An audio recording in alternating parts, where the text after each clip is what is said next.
Hi hello everyone, welcome back to NishaLakshmiWorld. ಎಲ್ಲರೂ ಹೇಗಿದ್ದೀರಾ? ನೀವಿನ್ನೂ ನಮ್ಮ ಚಾನಲ್ಗೆ ಸಬ್ಸ್ಕ್ರೈಬ್ ಮಾಡ್ಕೊಂಡಿಲ್ಲ ಅಂದರೆ ಈಗಲೇ ನಮ್ಮ ಚಾನಲ್ನ ಒಂದ್ಸಲ ಫ್ರೀಯಾಗಿ ಸಬ್ಸ್ಕ್ರೈಬ್ ಮಾಡಿಕೊಂಡು ಹಾಗೆ ಪಕ್ಕದಲ್ಲೇ ಕಾಣೋ ಆ ಬೆಲ್ ಐಕಾನನ್ನು ಮರಿದೇ ಕ್ಲಿಕ್ ಮಾಡಿ. ಆಗ ನಾವು ಪಬ್ಲಿಷ್ ಮಾಡೋ ಪ್ರತಿಯೊಂದು ಹೊಸ ವಿಡಿಯೋಸ್ ನಿಮ್ಗೆ ನೋಟಿಫೈ ಆಗುತ್ತೆ ಅಂತ ಹೇಳ್ತಾ, ಈರುಳ್ಳಿ ಹೂವನ ಉಪಯೋಗಿಸಿ ರುಚಿಕರವಾದ ವಡೆ ಹೇಗೆ ಮಾಡ್ಕೊಳ್ಳೋದು ಅಂತ ನೋಡ್ಕೊಳ್ಳೋಣ ಬನ್ನಿ. ನಾನಿಲ್ಲಿ 1 ಕಪ್ ಅಷ್ಟು ಕಡಲೆಬೇಳೆನ 3 ರಿಂದ 4 ಅವರ್ ನೆನೆಸಿಟ್ಕೊಂಡಿದ್ದೀನಿ. ಇದನ್ನಲ್ಲಿರೋ ನೀರ್ನೆಲ್ಲ ಪೂರ್ತಿಯಾಗಿ ತೆಗೆದ್ಬಿಟ್ಟು ಇದನ್ನ ಸ್ವಲ್ಪನೇ ಮಿಕ್ಸಿ ಜಾರ್ಗೆ ಹಾಕೊಂಡು ಒಂಚೂರು ನೀರ್ ಹಾಕದೆ ತರಿಯಾಗಿ ರುಬ್ಕೊಳ್ಬೇಕು.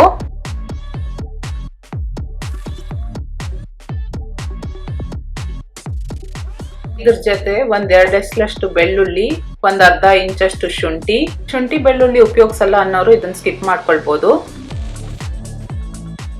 ಮತ್ತೆ ಖಾರಕ್ಕೆ 8 ಹಸಿಮೆಣಸಿನಕಾಯಿ ಅಥವಾ ನಿಮ್ ಖಾರಕ್ಕೆ ತಕ್ಕಂತೆ ಹೇಗ್ ಬೇಕೋ ಹಂಗ ಅಡ್ಜಸ್ಟ್ ಮಾಡ್ಕೊಳ್ಳಿ.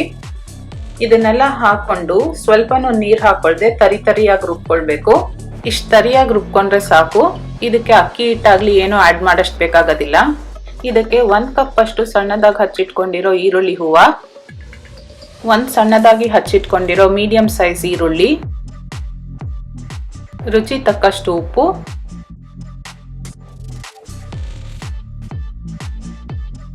ಮತ್ತೆ 1/2 ಟೀ ಸ್ಪೂನ್ ಅಷ್ಟು ಅಡಿಗೆ ಸೋಡಾ ಹಾಕೊಳ್ಳೋದ್ರಿಂದ ವಡೆ ಗರಿಯಾಗಿ ಚೆನ್ನಾಗಿ ಬರುತ್ತೆ. ಈಗ ಇದನ್ನೆಲ್ಲ ಹಾಕೊಂಡು ಚೆನ್ನಾಗಿ ಮಿಕ್ಸ್ ಮಾಡ್ಕೊಳ್ಬೇಕು. ಈರುಳ್ಳಿ ಹೂವನ ಜಾಸ್ತಿ ಹಾಕೊಳ್ಳೋದ್ರಿಂದ ಟೇಸ್ಟ್ ತುಂಬಾನೇ ಚೆನ್ನಾಗಿರುತ್ತೆ. ಹಾಗಾಗಿ ಕೊತ್ತಂಬರಿ ಸೊಪ್ಪಾಗ್ಲಿ ಅಥವಾ ಸಬ್ಬಕ್ಕಿ ಸೊಪ್ಪಾಗ್ಲಿ ಯಾವ್ದೇ ಮಿಕ್ಸ್ ಮಾಡೋ ಅವಶ್ಯಕತೆನೆ ಬರೋದಿಲ್ಲ. ಆದ್ರೆ ಅದನ್ನ ಹಾಕೊಳ್ಳೋಕೆ ಇಷ್ಟ ಪಡೋರು ಹಾಕೊಳ್ಬಹುದು. ಇದನ್ನೆಲ್ಲ ಚೆನ್ನಾಗಿ ಮಿಕ್ಸ್ ಮಾಡ್ಕೊಂಡ್ಮೇಲೆ ನೆಕ್ಸ್ಟ್ ಒಂದ್ ಬಾಂಡ್ಲಿಯಲ್ಲಿ ಕರಿಯೋದಕ್ಕೆ ಎಣ್ಣೆ ಬಿಸಿ ಇಟ್ಕೊಂಡ್ಬಿಡೋಣ. ಈ ರೀತಿ ಸಣ್ಣದಾಗಿ ಉಂಡೆಗಳು ತಗೊಂಡು ಈ ರೀತಿ ತಟ್ಕೊಳ್ಳಿ. ತುಂಬಾ ಸಣ್ಣನೂ ಇರಬಾರ್ದು, ತುಂಬಾ ದಪ್ಪನೂ ಇರಬಾರ್ದು, ಮೀಡಿಯಂ ಸೈಜ್ ತಟ್ಕೊಂಡ್ರೆ ತುಂಬಾ ಚೆನ್ನಾಗಿ ಬರುತ್ತೆ.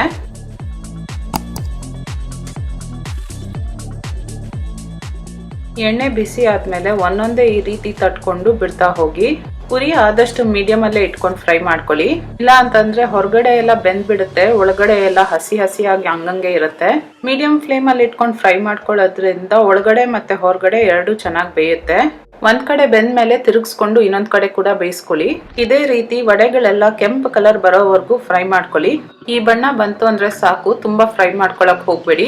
ಈ ರೀತಿ ಬಿಸಿಯಾಗಿ ಮತ್ತೆ ಖಾರವಾಗಿ ವಡೆನ ಮಳೆಗಾಲದಲ್ಲಿ ಅಥವಾ ಸಾಯಂಕಾಲ ಟೀ ಟೈಮ್ಗೆ ಮಾಡ್ಕೊಂಡು ತಿಂದ್ರೆ ತುಂಬಾನೇ ಚೆನ್ನಾಗಿರುತ್ತೆ. ನೀವು ಈ ರೆಸಿಪಿನ ಡೆಫಿನೆಟ್ ಆಗಿ ಟ್ರೈ ಮಾಡ್ತೀರಾ ಅಂತ ಅನ್ಕೊಂಡಿದೀನಿ. ಮಾಡಿದ್ರೆ ಹೇಗ್ ಬಂತು ಅಂತ ನಮ್ ಕಾಮೆಂಟ್ ಬಾಕ್ಸ್ ಅಲ್ಲಿ ತಿಳಿಸಿ. ನಿಮ್ಗೆ ಈ ರೆಸಿಪಿ ಇಷ್ಟ ಆಗಿದ್ರೆ ಒಂದು ಲೈಕ್ ಮಾಡಿ, ಹಾಗೆ ನಿಮ್ಮ ಫ್ರೆಂಡ್ಸ್ ಮತ್ತು ಫ್ಯಾಮಿಲಿ ಜೊತೆ ಶೇರ್ ಮಾಡಿ. ಇನ್ನಷ್ಟು ಈಸಿ ರೆಸಿಪಿಗಾಗಿ NishaLakshmiWorldಗೆ ಸಬ್ಸ್ಕ್ರೈಬ್ ಆಗೋದನ್ನ ಮರಿಬೇಡಿ. ಮತ್ತೊಂದು ಹೊಸ ರೆಸಿಪಿಯೊಂದಿಗೆ ಮುಂದಿನ ಸಂಚಿಕೆಯಲ್ಲಿ ನಾನು ನಿಮ್ಮನ್ನು ಭೇಟಿ ಮಾಡ್ತೀನಿ. ಅಲ್ಲಿವರೆಗೂ stay safe, take care and enjoy.